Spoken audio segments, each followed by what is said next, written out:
નમસ્કાર. આજે આપણે ભારતને એક એવી નજરથી જોવાના છીએ જે કદાચ પહેલાં ક્યારેય નહીં જોઈ હોય. શું ભારત ફક્ત એક દેશ છે કે પછી એનાથી પણ કંઈક વધારે, કંઈક ગહેન છે? ચાલો મારી સાથે આ સફરમાં જોડાઓ અને આપણે સાથે મળીને આ અદ્ભુત વિચારને સમજીએ.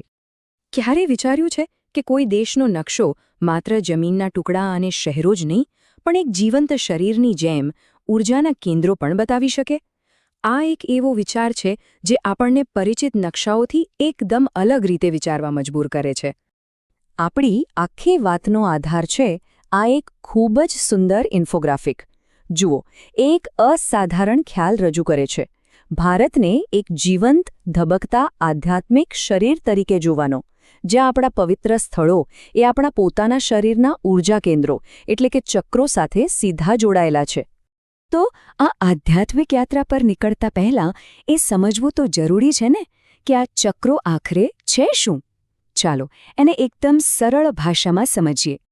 ચક્ર આ એક સંસ્કૃત શબ્દ છે જેનો સીધો સાધો અર્થ થાય છે પૈડું કે વર્તુળ. યોગિક વિજ્ઞાન પ્રમાણે આ આપણા શરીરમાં રહેલા ઊર્જાના ગતિશીલ કેન્દ્રો છે. કરોડરજ્જુના છેક નીચેના ભાગથી લઈને માથાના ઉપરના ભાગ સુધી આવા 7 મુખ્ય ઊર્જા કેન્દ્રો આવેલા છે.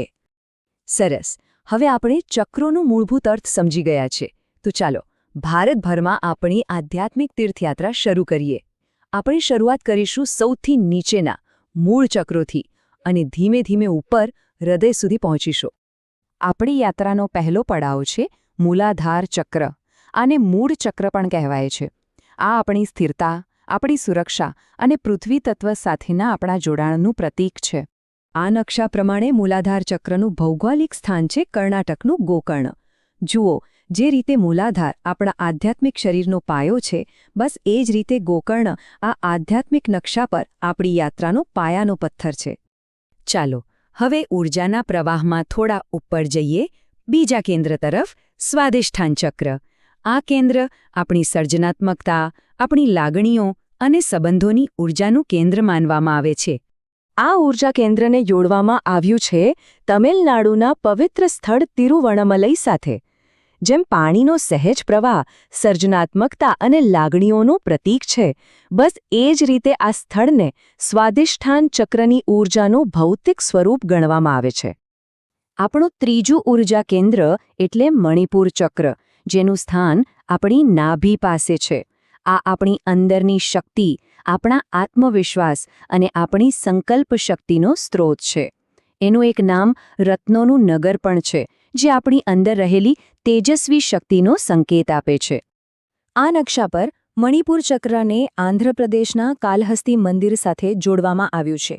આ જગ્યા વ્યક્તિગત શક્તિ અને પરિવર્તનની ઊર્જાનું પ્રતિનિધિત્વ કરે છે, જે આ ચક્રનો મુખ્ય ગુણધર્મ છે. અને હવે આપણે આ યાત્રાના બરાબર મધ્યમાં એટલે કે હૃદય સ્થાન પર પહોંચી ગયા છે. આ છે ચોથું કેન્દ્ર, અનાહત ચક્ર. પ્રેમ, કરુણા અને જોડાણનું કેન્દ્ર. ખબર છે, આ ચક્ર નીચેના ભૌતિક ચક્રો અને ઉપરના આધ્યાત્મિક ચક્રો વચ્ચે એક સુંદર પુલ જેવું કામ કરે છે. અનાહત ચક્ર એટલે કે આપણું હૃદય ચક્ર એ તમિલનાડુના આધ્યાત્મિક કેન્દ્ર કાંચીપુરમ સાથે જોડાયેલું છે. એવું માનવામાં આવે છે કે આ પવિત્ર સ્થળની દિવ્ય ઊર્જા, પ્રેમ અને જોડાણની ભાવનાને પ્રતિબિંબિત કરે છે. હૃદયથી આપણી યાત્રા હવે ઉચ્ચ ચેતનાના ક્ષેત્રોમાં પ્રવેશી રહી છે.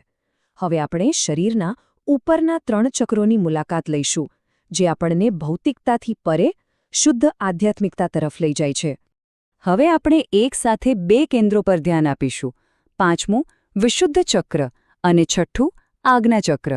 વિશુદ્ધ ચક્ર આપણા ગળામાં છે અને એ અભિવ્યક્તિનું કેન્દ્ર છે, જ્યારે આજ્ઞા ચક્ર, જેને આપણે ત્રીજી આંખ તરીકે પણ ઓળખીએ છીએ, એ અંતર્જ્ઞાન અને જાગૃતિનું કેન્દ્ર છે.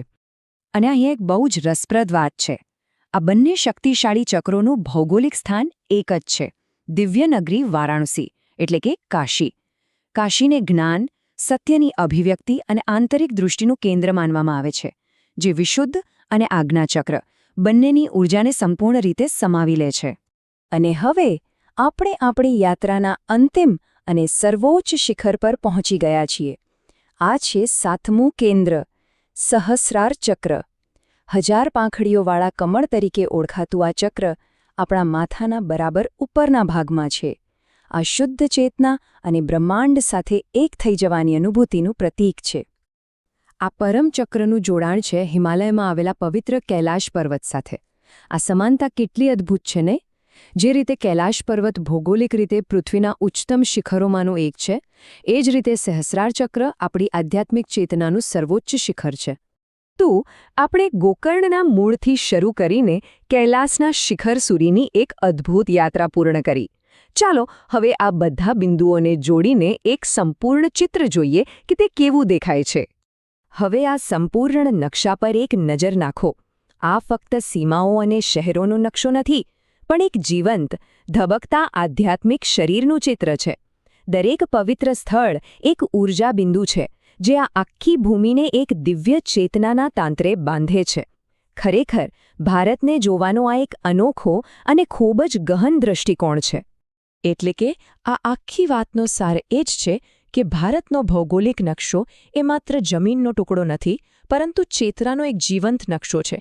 તે આપણને યાદ અપાવે છે કે જે રીતે ઊર્જા આપણા શરીરમાં વહે છે, એ જ રીતે તે આ ધરતી પર પણ વહે છે અને આપણે બધા એનો જ એક ભાગ છીએ. આટલો અદ્ભુત અને જ્ઞાનવર્ધક વિચાર જેણે આપણી સમક્ષ મૂક્યો છે, તેમને શ્રેય આપવો ખૂબ જ જરૂરી છે. આ સુંદર અને પ્રેરણાદાયક વિચારની પ્રસ્તુતિ ટિંબાગામ પ્રાથમિક શાળા દ્વારા કરવામાં આવી છે અને તેનું સંકલન મુખ્ય શિક્ષક શ્રી સતીશ પ્રજાપત દ્વારા કરવામાં આવ્યું છે. આવા ગહન જ્ઞાનને આટલી સરળતાથી આપણી સમક્ષ મૂકવા બદલ તેમનો ખૂબ ખૂબ આભાર.